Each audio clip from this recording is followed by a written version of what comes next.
السلام علیکم، ست شری اکال، میں ہرمیت سنگھ ہوں اور آپ دیکھ رہے ہیں آپ کا اپنا یوٹیوب چینل ناظرین۔ تازہ اپڈیٹس ہمارے پاس ہیں جو آپ کے ساتھ شیئر کر رہے ہیں۔ سب سے پہلے بات کریں گے لاس اینجلس کی آگ، امریکی حکمران و عوام کے لیے انتباہ۔ پوپ فرانسس پھر اسرائیل کے خلاف بول پڑے ہیں، امریکہ نے عالمی عدالت پر پابندی لگا دی۔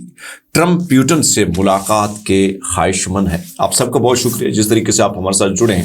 اس وقت تباہی امریکہ میں پھیلی اور آپ کو پتہ ہے کہ جس طریقے سے دنیا کو، پوری دنیا میں آگ برسائی ہے، بارود کا کھیل رچایا ہے، آج امریکہ قدرت کے اس کھیل میں جو ہے آپ اس کو سامنا ہے۔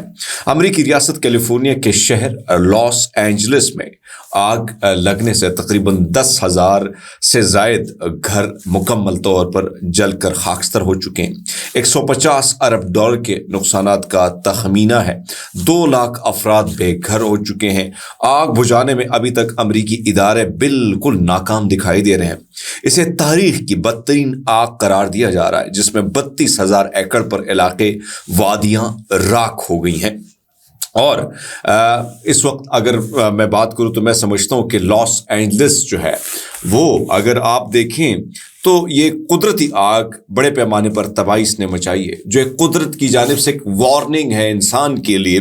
اگر ہم اس وارننگ کو دیکھیں تو قدرت نے دنیا کو وارن کر دیا، امریکہ کو وارن کر دیا اور بتایا کہ بھائی صاحب، آپ نے جو ظلم ڈھائے اسرائیل کے ساتھ، آپ نے جو بربریت کے اس بازار میں، اس فسطائیت کے اس بازار میں آپ نے لاکھوں ڈالر کمائے، اسلحہ بیچ کے، بارود بیچ کے، لاکھوں ٹن بارود جو ہے غزہ میں برسایا گیا، اور لاکھوں ٹن بارود برسانے کے بعد جتنی شہادتیں ہوئی، جتنے لوگ اپنی جان سے گئے، لوگوں کی تباہی ہو گئی، اس کے بعد اس کے عوض آپ کو کیا ملا؟ اسلحے سے اور لوگوں کے مارنے سے امریکہ کو فائدہ ملا، امریکہ نے اس سے پیسہ کمایا۔ آج کیا ہو رہا ہے؟ قدرت کی جانب سے جو لگائی آگ ہے نا، کہ ایک طرف وہ بے بس انسان جن کے پاس بارود نہیں ہے، جو لڑ تو سکتے ہیں لیکن ان کے پاس لیٹسٹ قسم کی ٹیکنالوجی نہیں ہے، لیکن آج یہ قدرت کی جانب سے میں سمجھتا ہوں کہ یہ ایک بہت بڑی بات ہے اور ایک انتباہ ہے، خاص کر جو ظلم کرتے ہیں، جو زیادتی کرتے ہیں اور جو ناانصافی پر مبنی فیصلے کرتے ہیں، تو قدرت بھی تھوڑی بہت وارننگ دیتی ہے کہ بھئی سدھر جاؤ، سمجھ جاؤ۔ آپ بے شک آپ کے پاس اتنی زیادہ طاقت آ چکی ہے، آپ کے پاس نشہ ہے پیسے کا، آپ کے پاس آپ کی ٹیکنالوجی کا نشہ ہے، لیکن اگر میں ہلکی سی ہوا کا جھونکا بھی اس طرف کر دوں تو ہر جگہ جو ہے وہ راکھ کا ڈھیر بن جاتی ہے۔ اور لاس اینجلس کے اگر آپ دیکھیں تو آپ اس وقت دیکھیں کہ ہر طرف جو ہے تباہی کے مناظر ہیں۔ ہالی ووڈ کے جو بڑے بڑے ستارے تھے اپنے بچوں کو جو ہے گاڑی میں بٹھا کر روتے بلکتے جو ہے اپنے گھروں کو دیکھ رہے تھے، جلتے ہوئے گھروں کو، اپنے صحن کو، اپنے پٹس کو۔ یہ بڑی بات ہے کہ ایک چیز جو میں نے دیکھی ہے کہ انسانوں کو اگر اپنے شہریوں کو بچانا ہے تو امریکہ کی پہلی ترجیح ہوتی ہے۔ بے شک دوسرے انسانوں کو بہت مارتے ہیں، کوئی پرواہ نہیں کرتے ان کے لیے، جس طرح غزہ میں کیا، افغانستان میں کیا، سیریا میں کیا، عراق میں کیا، شام، سب کچھ یہ آپ کے سامنے ہے۔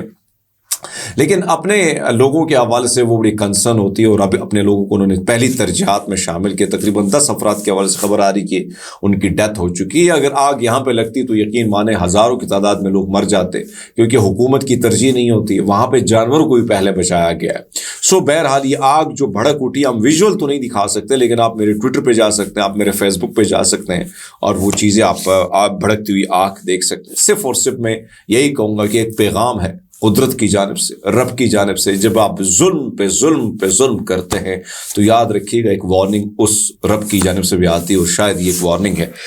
میری سمجھ یہی ہے، کیونکہ میں نے غزہ کو دیکھا ہے، میں نے غزہ کو پھلتے پھولتے دیکھا، اور پھر غزہ کی تباہی تک اس کو دیکھ رہا ہوں۔ امریکی ایوان نمائندگان کی حوالے سے بات کریں گے، لیکن اس سے پہلے جو ہے ہمارے پاس جو خبر ہے کہ امریکی ایوان نمائندگان نے آج ایک قانون سازی کو آگے بڑھایا، جس کا مقصد بین الاقوامی فوجداری عدالت ICC کی مذمت کرنا ہے، جس پر اسرائیل کو غیر ضروری طور پر نشانہ بنانے کا الزام ہے۔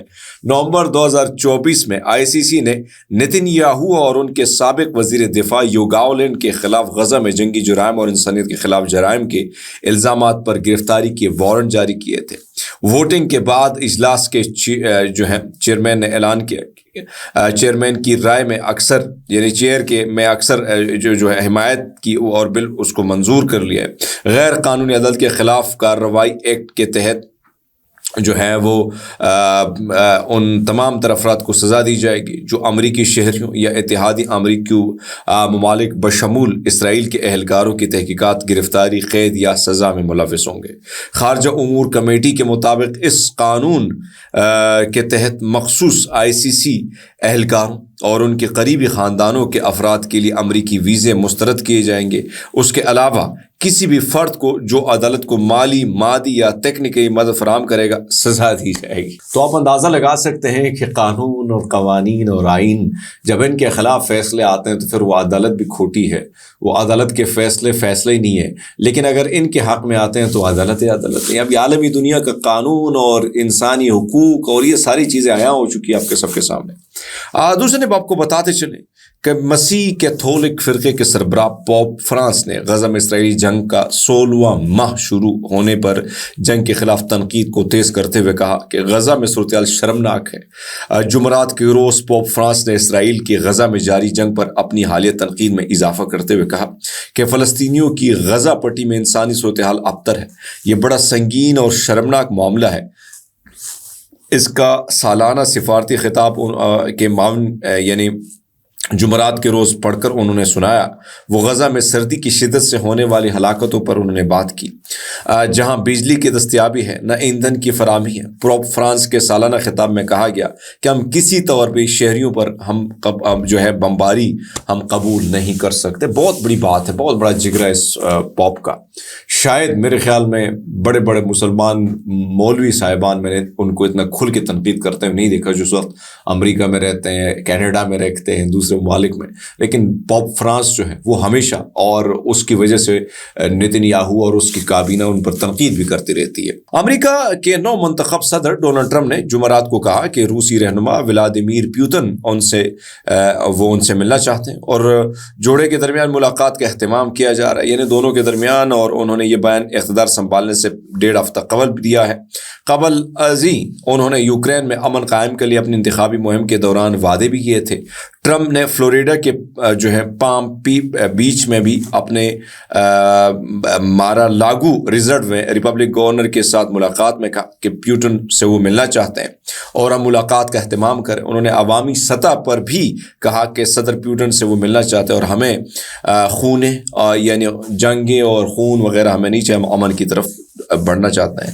تو بہرحال اب دیکھتے ہیں کیا ہوتا ہے۔ دوسرے نے اپنے حوالے سے تھوڑی سی بات کروں پی کا آرڈیننس کے حوالے سے، جو مجھ پر ایک یعنی ایک بھونڈا قسم کا کیس جو ہے وہ جاری کیا گیا۔ اس میں آج کیا ریمارکس ہیں عدالت کے، وہ میں پڑھ کر آپ کے سامنے رکھ لیتا ہوں۔ آج جو خصوصی عدالت ہے اس میں سماعت ہوئی، اس میں میرے خلاف جو پی کا آرڈیننس کے تحت FIR درج ہوئی، اس میں ایڈوکیٹ بینا فراز میری جانب سے پیش ہوئی، اور میں نے عدالت کے سامنے خود کو انکوائری کے لیے بھی پیش کیا ہے۔ میں ادھر بھی انکوائری کے لیے جا رہا ہوں، پشاور پہ بھی مجھ میں مقدمہ ہے، لیکن اس پر یعنی جو میں بات کر رہا ہوں اس پر ابھی تک FIA کی جانب سے مجھے ابھی تک کوئی الزام مجھ پہ نہیں لگایا۔ الزام جو لگائیں گے ابھی تک کوئی چیزیں میرے سامنے لائے نہیں ہیں، اور 24 سے 26 نومبر کے وقوع کی FIR 9 دن بعد آپ اندازہ لگا سکتے ہیں کہ بینا نے یہ بات عدالت کے سامنے رکھی کہ 9 دن بعد آپ نے عدالت میں ہرمیت سنگھ پر آپ نے FIR درج کی ہے۔ کبھی ایسا تو ہوتا نہیں، 24 گھنٹے ہی ہوتے ہیں FIR کے۔